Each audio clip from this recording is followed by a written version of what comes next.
Bonjour, Anne-Laure Schmidt, médium flamme jumelle énergéticienne guérisseuse, et je viens envers vous aujourd'hui pour la guidance du 21 avril 2020. Euh, pour dire, si vous avez en ce moment-là peut-être des difficultés corporelles, ça peut tout à fait venir d'une vibration de la Terre qui est en train de monter. Alors, si vous avez des maux de tête, des diarrhées, solar plexus coincé, euh, d'autres difficultés de montée de Kundalini, montée de chaleur, etc. Ne vous inquiétez pas trop car ça peut tout à fait venir de ces vibrations qui sont en train de monter et puis restez zen, ça va se tasser après plusieurs jours. Et puis s'il y a des plus gros problèmes, contactez un médecin bien sûr. Alors, pour la guidance, aujourd'hui, je utilisé pour le masculin Siro Machette et l'héritage du tarot divin. Pour la féminine, le tarot de monde onirique de Stéphanie Piboula et Barbara Moore. Et puis pour les liens, le tarot de rêve de Gaïa de Ravin Phelan. Voilà. Alors pour le masculin, je trouve la tour.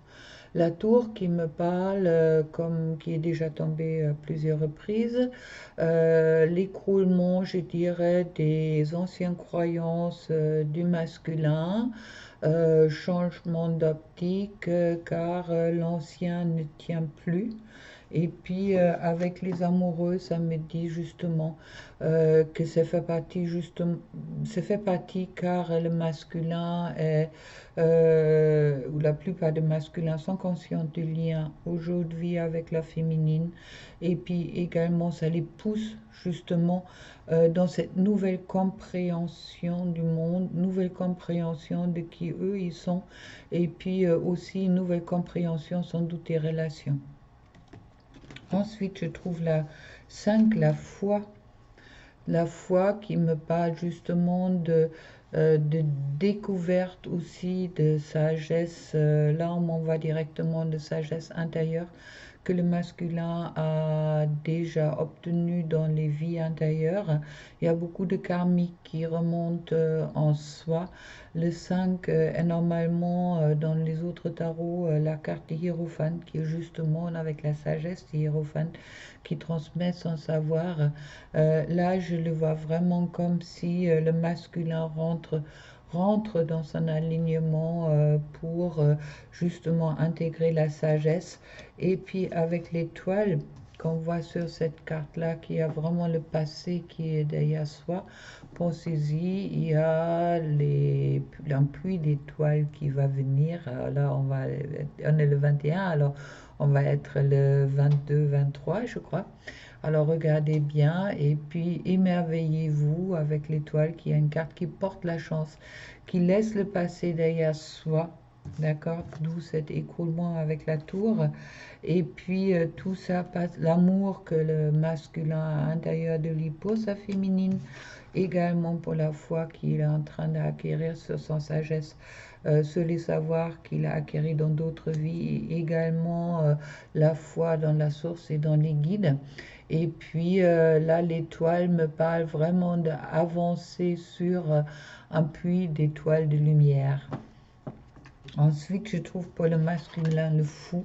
Ça veut dire que une certaine lâcher prise qui va y arriver suite à ça, justement lâcher prise et te laisser porter par qu'est-ce qu'il arrive de jour en jour et rentrer dans le présent et puis dans son véritable être. On me l'envoie directement.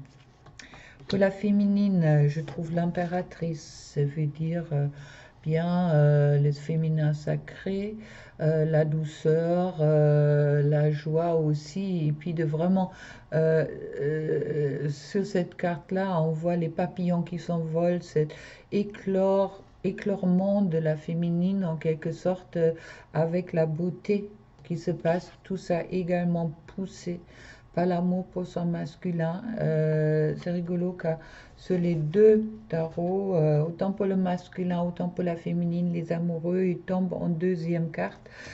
Pour moi, ça veut dire aussi directement que c'est les liens d'amour qui les lient tous les deux, n'importe comment on l'appelle, car c'est cet amour qui est présent autant dans l'un et de l'autre, qui pousse cette évolution pour les deux. Pour la féminine, je trouve ensuite la justice qui a peut-être encore des choses à ajuster. Pensez-y, les féminines, avec l'épée de la justice, soyez vraiment dans quelque chose de juste et pas quelque chose trop brutal, mais restez vraiment dans cette douceur et puis dans votre compréhension, on me dit surtout envers, ou pas seulement envers votre masculin, mais aussi envers les autres. D'accord? S'il y a des compréhensions d'autres personnes, qu'est-ce qui vous arrive, ne sont pas là. Ne les jugez pas là-dessus, car c'est vrai, les liens sacrés sont très difficilement à comprendre pour souvent la famille autour, si ce n'est pas des personnes qui font directement partie de votre famille d'âme.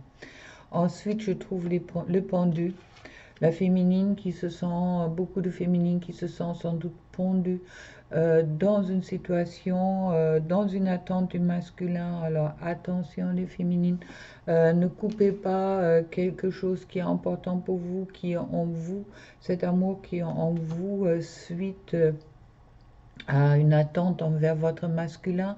C'est à vous de changer également votre propre optique. C'est ce que fait le masculin avec la tour. Alors pensez-y vraiment aussi de peut-être de votre compréhension sur l'amour inconditionnel est en train de changer. On m'envoie directement. D'où aussi la justice, et je trouve ensuite la tempérance. Soyez vraiment dans cette tempérance, dans cet équilibre-là, pour accepter et puis laisser aller qu'est-ce qui a plus sens d'être. Sur les liens, je trouve la sagesse. Ça veut dire qu'il y a chez beaucoup de couples la sagesse qui est présent aujourd'hui, promis aussi par cet amour inconditionnel. La pensée, l'un pour l'autre, est toujours présent. D'accord? Ne oubliez pas que vous êtes dans la pensée pour les féminines, dans la pensée de votre masculin. Et puis le masculin, pensez-y que vous êtes dans la pensée de votre féminine. D'accord? Vous êtes bien présent.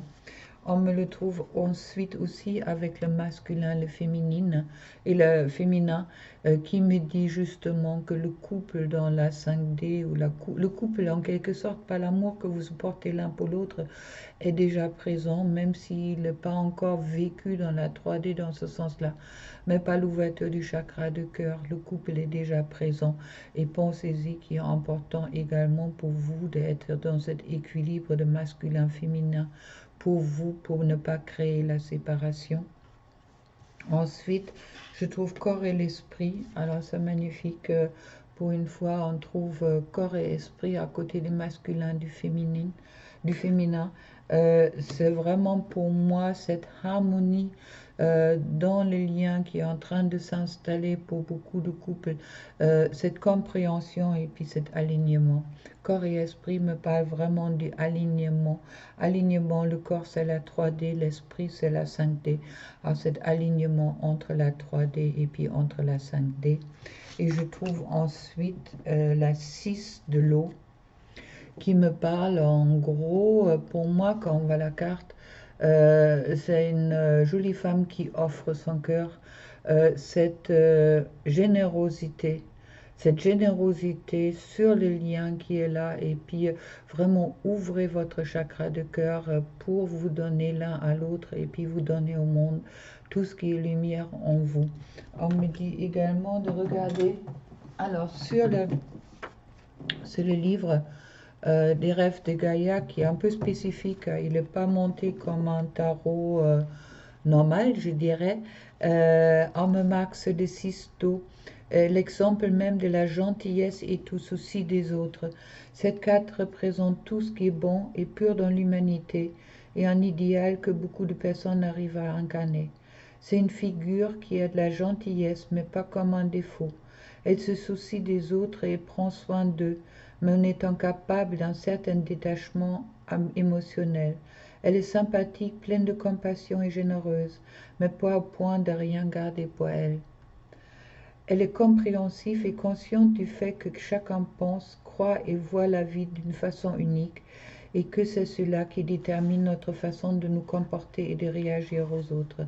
Elle pardonne et elle le fait en comprenant que cela la rend libre et lui donne la possibilité d'avancer sans porter la charge des expériences passées.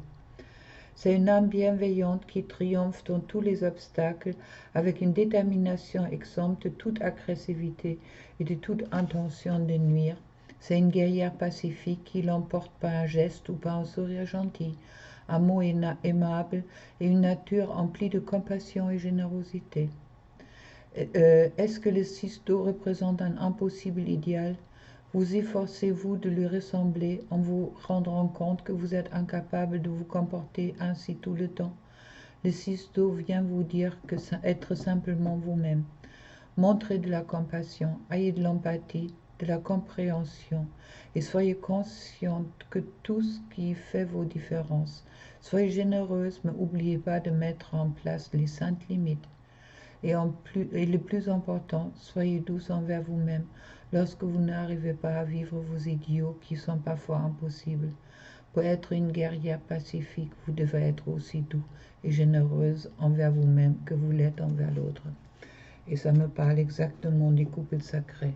Pour moi, c'est la mission d'âme des couples sacrés, d'être. Avec tout ça, je vous souhaite une belle journée.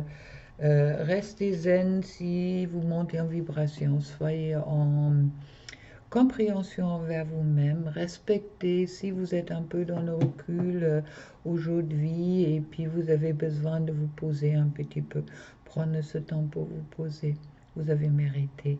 Et je vous souhaite plein de bonne énergie pour aujourd'hui, puis plein d'amour pour vous et puis à demain. Au revoir.